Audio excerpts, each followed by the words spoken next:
Hello, good morning, everyone. Hello from the Multi-Action Pavilion at COP26. My name is Cale Roberts, and I'm filling in today for Eunice Arakan, who is our ICLEI Director of Global Advocacy and Policy, and also serves as the focal point for the local government and municipal authorities constituency group to the United Nations. We've been very proud here at ICLEI to lead this constituency, bringing the voice of local governments, cities, towns, counties, regions, to the United Nations and contributing to the processes on climate, what we are doing, and assuming this this great role, proud responsibility here at COP26, and also on biodiversity and land use. So this is my first briefing today with the LGMA constituency group here at COP26 or before. So I'm very excited to be here with you all. I'm also very humble because I do not bring the incredible wealth of knowledge that Eunice will bring. But this is a humble opportunity here to be with you all and provide today's briefing. So the purpose of our time together in these daily briefings is to report on key progress across the agendas for cities and local governments of all kinds that have been taking place here in the blue zone, which is the official negotiating zone here at COP, and then the green zone, which is happening throughout the city of Glasgow. And we are so grateful to the city and to the Scottish government for hosting this COP, and then also partnering with ICLEI on this multi-level action pavilion. I would like to encourage all of those who are joining for the first time today to please see the presentation from Thursday this week, which was the 4th of November. Eunice did a really great job of breaking down the processes, which can be quite complex and include lots of UN speak, which is a little disorienting for some of us just entering the space, and does a great review for the relevance to cities and local governments as it pertains to implementing the Paris Agreement. And that's what it's all about here, right, at COP26. So if we can make it here to the roadmap slide, great. I'd like to just recall the press conference from World Cities Day that happened to really kick off the COP for our constituency, and a related press release. COP depends on the success of national governments, right, and their climate plans. But we are seeing a surge of contributions that include multi-level action or collaboration across all levels of government. And moreover, that the NDCs, the nationally determined contributions, the plans that national governments are bringing here to COP, those that have raised their ambition over the past years have tended to include multi-level action as a key mechanism for how they're doing that, that increased and enhanced ambition. All to say that multi-level action collaboration across governments needs to become the new normal as we enter this next phase of the Paris Agreement. Great, if we can move to the next slide, please. This slide here illustrates that point.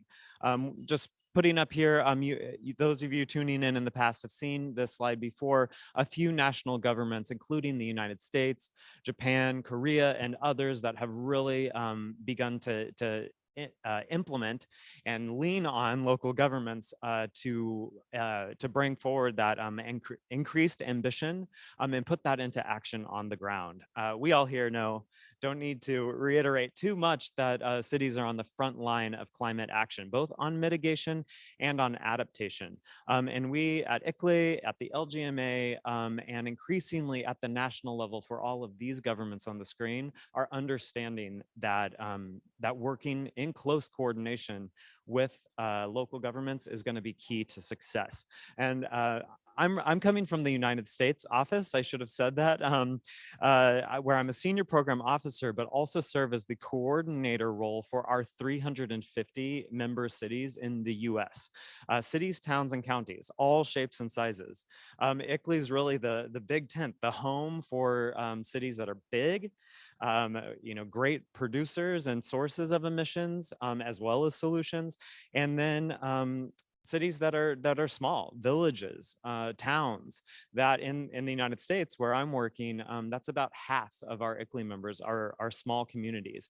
And so I'm excited to present at the end of this presentation a little bit of a recap from the week about US, with a US focus, USA and the LGMA, if you will. So we'll talk a little bit more of that near the end. So if we can move on to the partner slide, or this one right here, that one previously.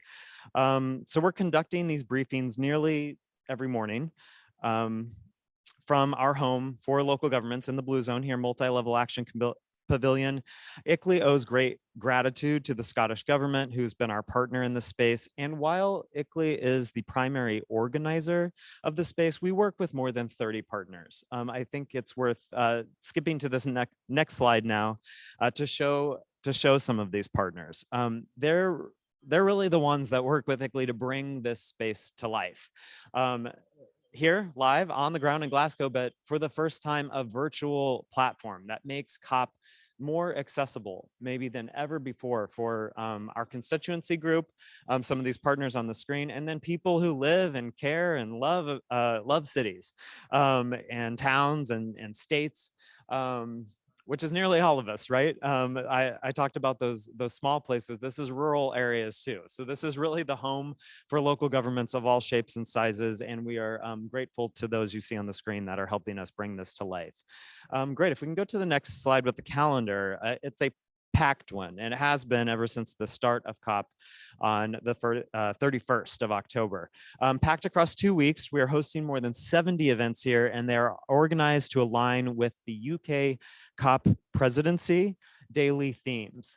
You'll see here now we are here at Saturday, the 6th of November, where it's Nature Day in the LGMA and Nature Day at COP. And we'll go over a little bit of what's ahead toward the end of the program this hour.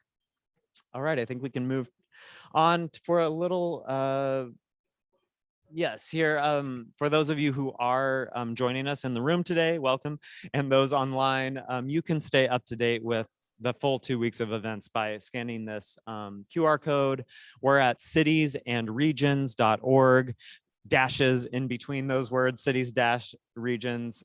And regions.org, where you can sign up for the hop-in platform and make sure that you're never missing anything. That platform will add all of our events right to your personal calendar, so you don't miss anything.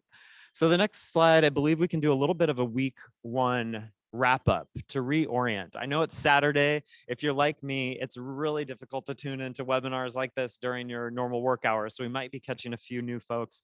I want to point out a couple key outcomes. One is that the mayor of Recife, Brazil, provided a wrap up, serving as the youngest mayor in the and as in Brazil and in the capital of the state.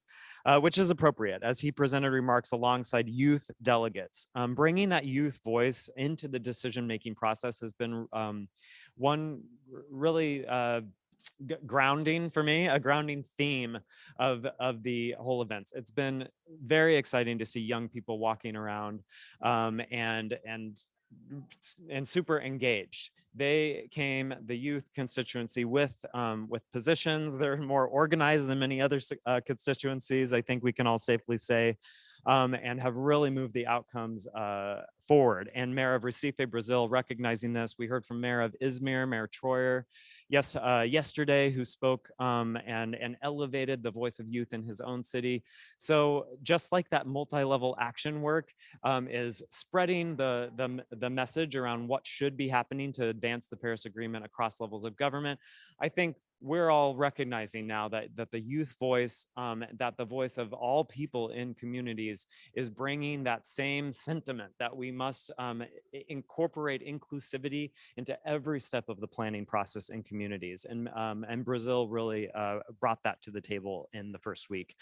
We're expecting the high level segment to come soon. Mayor of Greater Manchester will deliver our statements for the LGMA. Because this is in the UK, we're happy to have the statement delivered by one of our own here, one of the most ambitious in the United Kingdom. I think we can move on to the next slide, please, where we may have some, there we go, just a shot of the World Cities Day conference. We can move on to the next.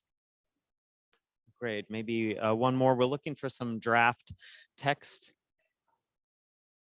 Here we go, about Article 6. Those who were able to be with Eunice yesterday got our crash course. I know I learned a lot about the Article 6 negotiations in the Paris Agreement, which are as yet undecided, being determined at this COP.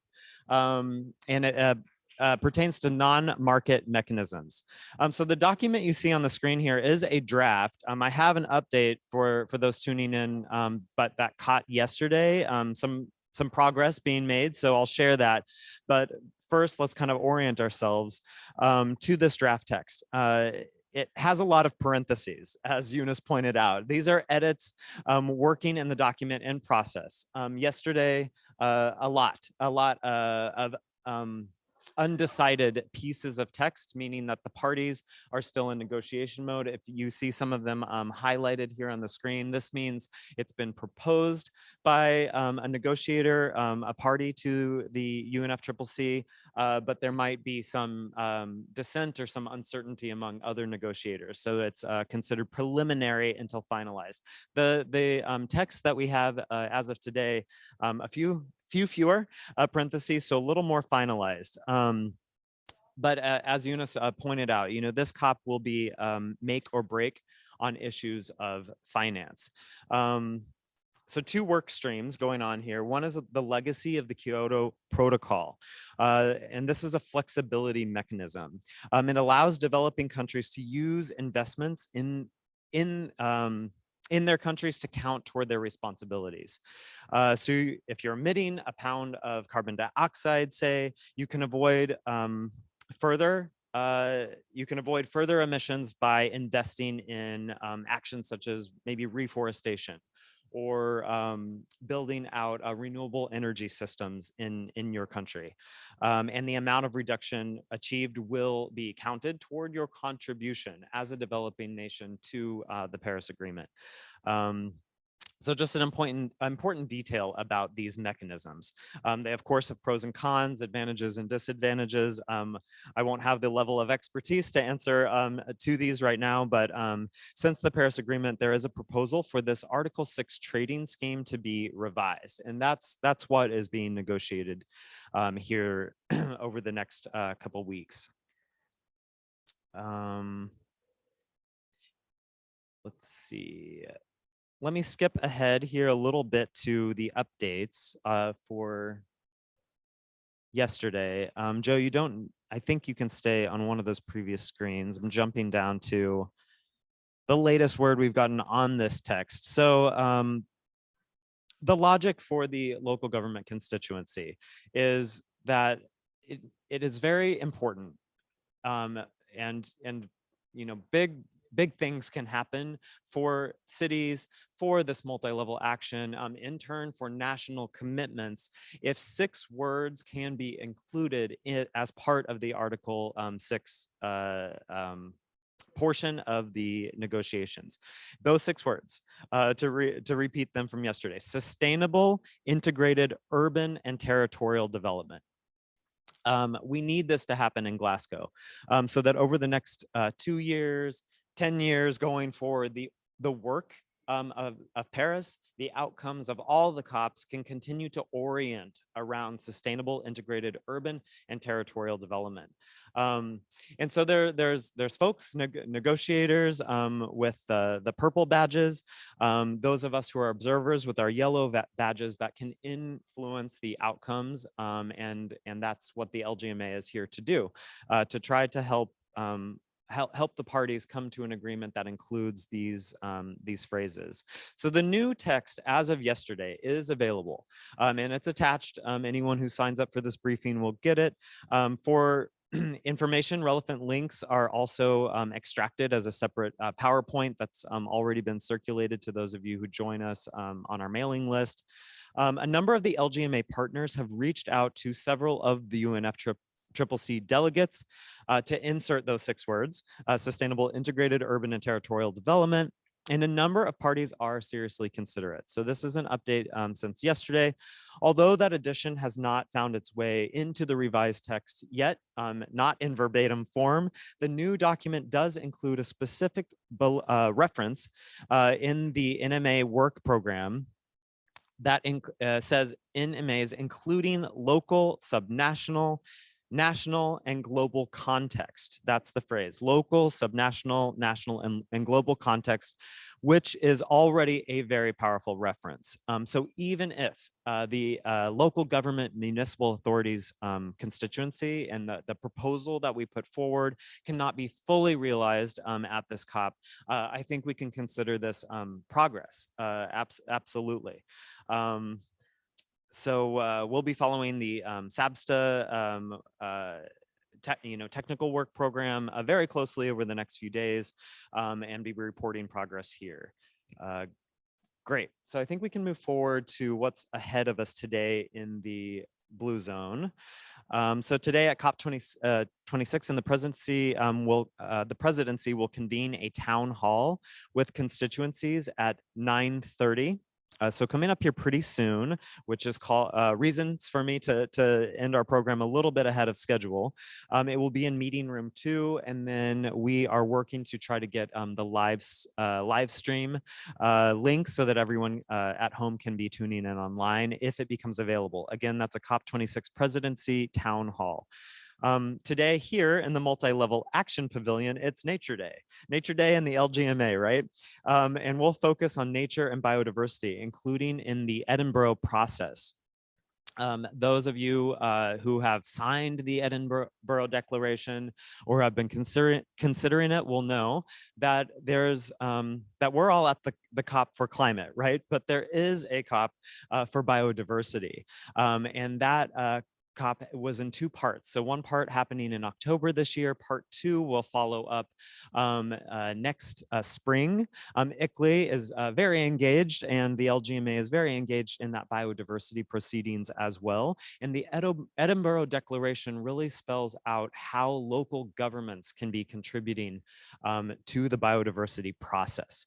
And that declaration, I encourage, if you're a city mayor or a council member or another elected elected official to really check it out and consider having your community sign on. Today is a perfect day to do that because we'll be having a signing ceremony with Edinburgh hosting, coming to the multi-level action pavilion, gathering a group of mayors. I think we have at least a dozen here who will be signing today, and you can do that at home as well, virtually, and be part of today's important event as we head down that roadmap, down that path toward next spring at the Biodiversity COP. Also at the Glasgow City Chambers, Glasgow Food Declaration event will be convened. At the COP26 Blue Zone, C40 and GIZ side event will be convened at the multimedia room. That will be happening at 6:30 p.m.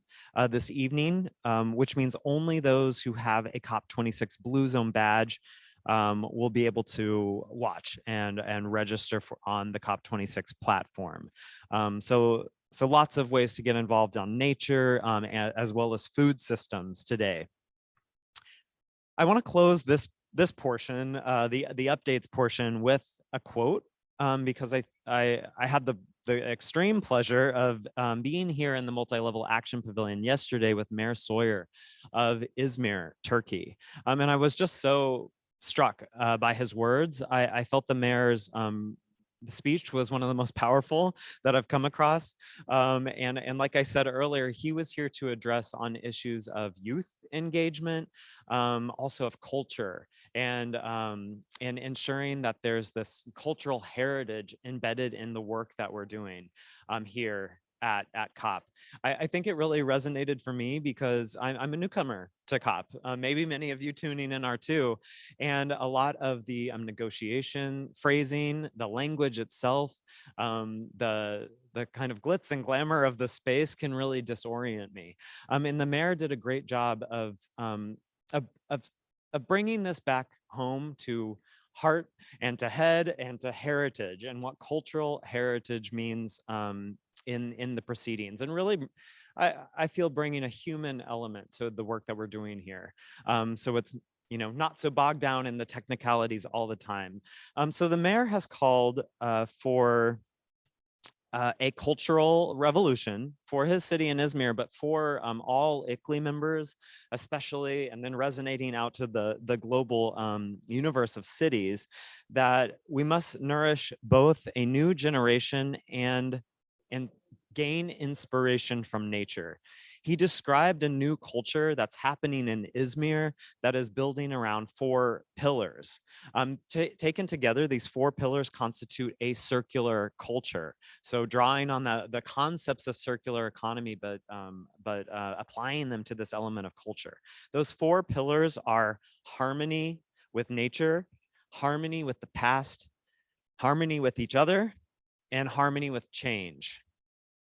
And I encourage you to view that speech because he gets into details about those 4 pillars a little more in short form, but in really eloquent prose. So the mayor said that he, in Izmir, quote, sees cities as ecosystems that foster harmony. It unites art, science, and our dreams, reconnecting them in a single word: life. It is a progressive model for urban living that unites natural values with human values. So thank you, Mayor Sawyer, for really giving us a perfect segue into Nature Day, which is happening here today. And we look forward to working with you in the years ahead to bring this awareness around circular culture to the wider ICLEI network. Great, thank you. I think we can move to the next slide. I actually have another slide deck to pull up. As I said before, my name is Kale. I'm joining you from the United States office of ICLEI, where I coordinate with many local governments across that country. So if you'll bear with me in the pavilion today to kind of pivot to USA in the LGMA, a little update with a United States focus. I've been proud to lead one of our largest delegations of US mayors, council members, and other local leaders here at COP26, and bring forward a lot of insights and analysis that they with ICLEI have been working on all year long.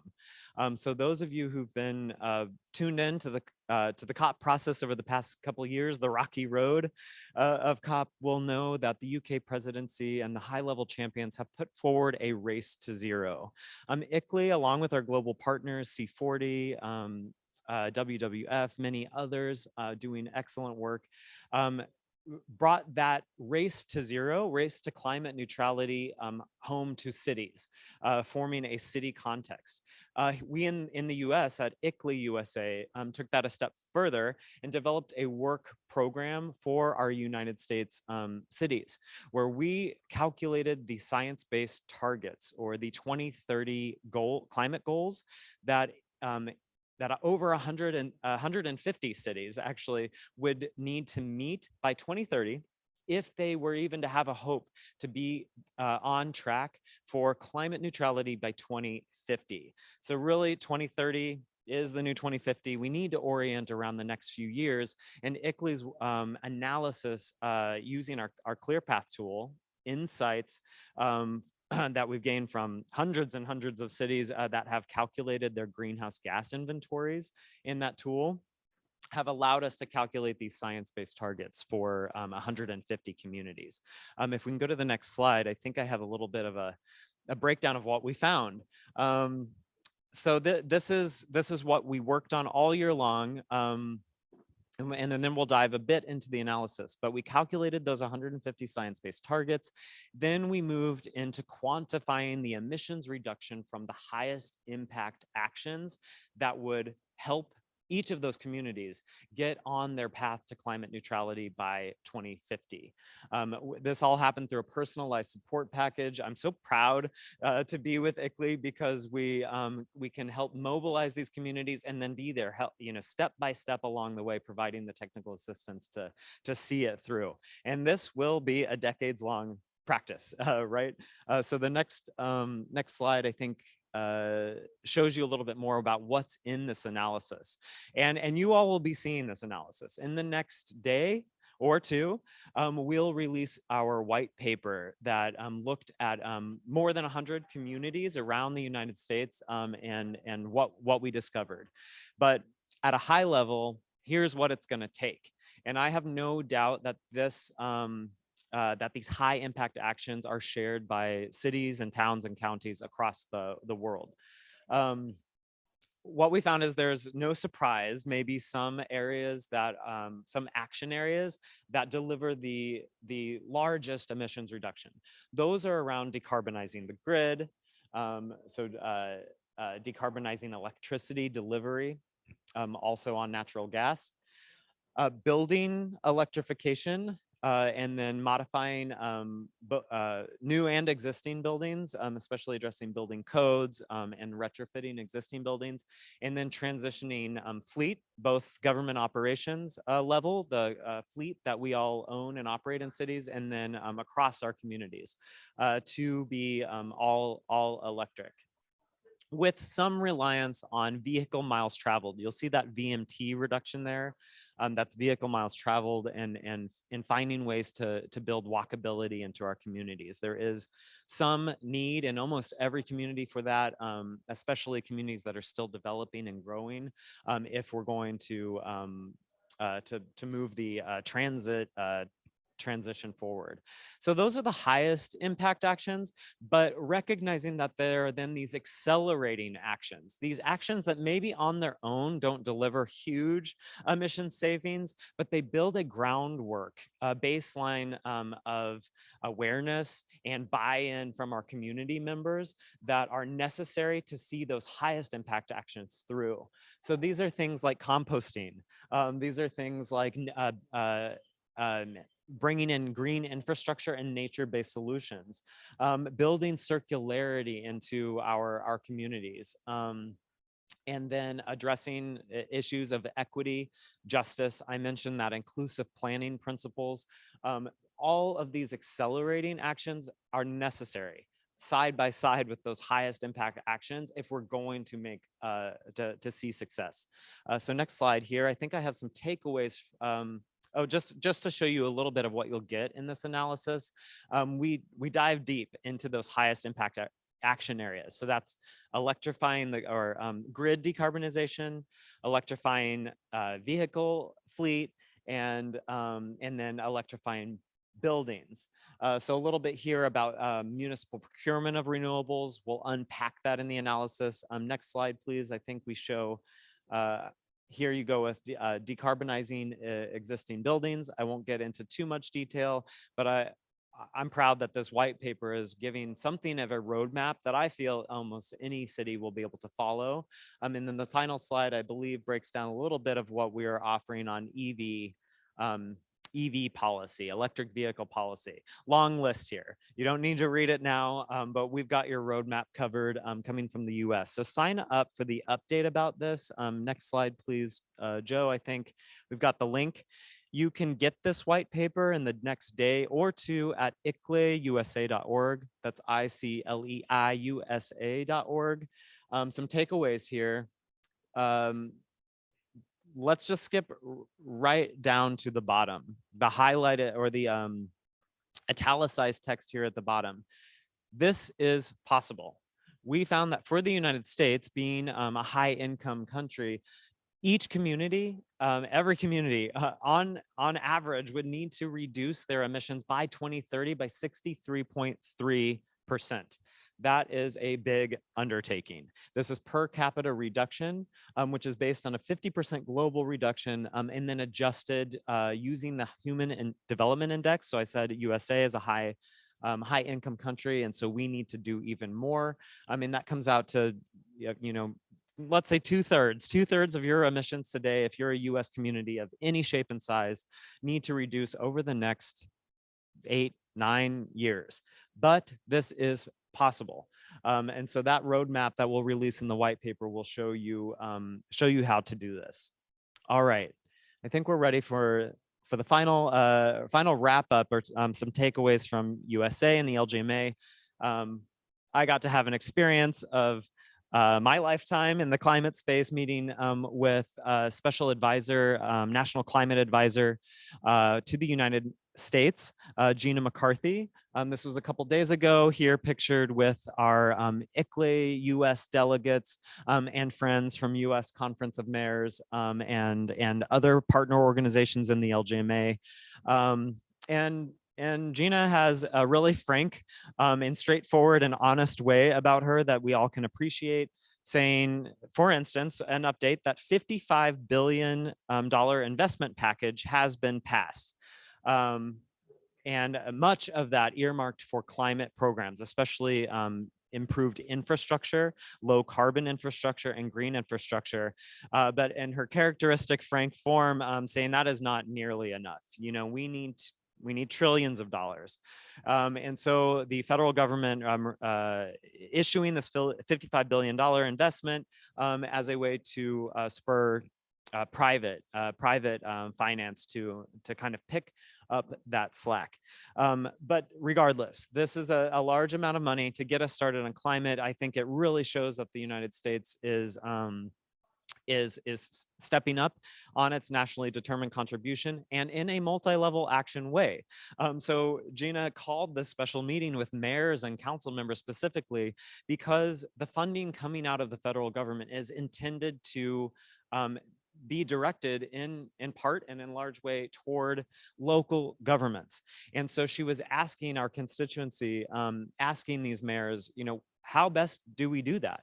This is a lot of money.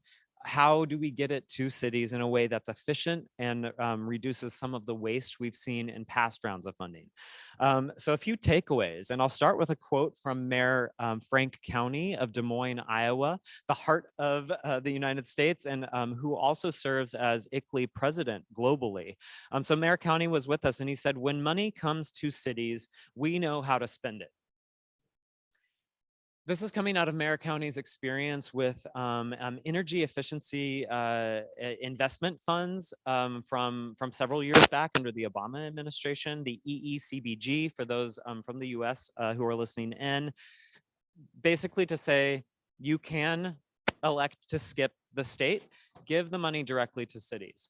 all throughout this COP, I've been attending both here in the multi-level action pavilion where we've had US representation all week long, but then in some of the other United States pavilions where we have seen that across administrations, even when the United States has stepped away from the Paris Agreement and climate action federally, cities have really picked up the slack. I think that is no hidden secret. Here we are. So while we're so grateful that the federal government continues to step up under the current administration, cities have taken their place as leaders in the space, and I think have proven that they're capable of handling these large funding allotments and putting them directly to their climate plans. Over 1,000 cities have climate action plans. This is new. 5 years ago, a few hundred had these climate action plans. At that time, also, nearly all climate action plans in the United States had a mitigation only focus and not many clear targets. That has totally changed from where I sit with my 350 cities, towns, and counties in the United States. Now, a third of these plans include adaptation. Nearing towards 85% include trackable specific metrics and targets for both their mitigation and adaptation components, and building out budgets around these climate plans. So these cities are ready, and that's what Mayor County and the rest of the delegation was there to tell Gina, that funding can go directly to cities. Point number 2 of 3, I'm almost done here. Point number 2 is that to recognize that state and local politics really impact the availability of finance. And these mayors have experienced working with their governors across different administration of governors with very varying results. Some state governors, it had to be said, can take a hostile position toward climate or toward the individual mayors. I have no doubt that trend or that outcome is being felt in other parts of the world as well. And this calls reason even more for the federal funding that's available on climate to go right to cities that can put it to work. And then the final point is to remove restrictions that only the largest sized cities have access to funding. Mayor of Houston here, there in the middle, standing by Gina, is Mayor Sylvester Turner brought this point up, that his city and others were not eligible for past rounds of climate funding because they're not a million in population and size, or his neighbors are not a million population and size. But we've seen with those 1,000 climate action plans and more that small towns, counties, local governments of all shapes and sizes are in a good position to be able to utilize this climate finance, and they're ready. Also, one last point on removing restrictions. The Mayor County brought up that pre-approvals should be removed because these often prevent funding from flowing in quickly when disaster strikes. So local governments, when he talks often about hurricane-like event that hit Des Moines, Iowa. The community or Des Moines did not have these pre-approvals in place. They were prevented from having these pre-approvals, which caused days and days of delay for disaster mitigation funding to arrive. So the city and the mayor just had to go ahead and take action using the city's own funds to get people back in their homes and emergency services delivered. So removing all kinds of restrictions and really streamlining the process. The National Climate Advisor, Gina McCarthy, found all of these points to be very well received. I bring them to the LGMA today because I'm sure that they're shared by many locations around the world, and I hope that was helpful. With only 5 minutes to spare, I think we can wrap here so that people can try to make it to the COP26 presidency town hall, which is about to start here in a few minutes. So thank you for having me. It was great to be standing in for Eunice Archon, who will be joining you all again in future briefings. Again, my name is Cale Roberts, calling or joining you from the United States office. Everyone have a great day at COP26.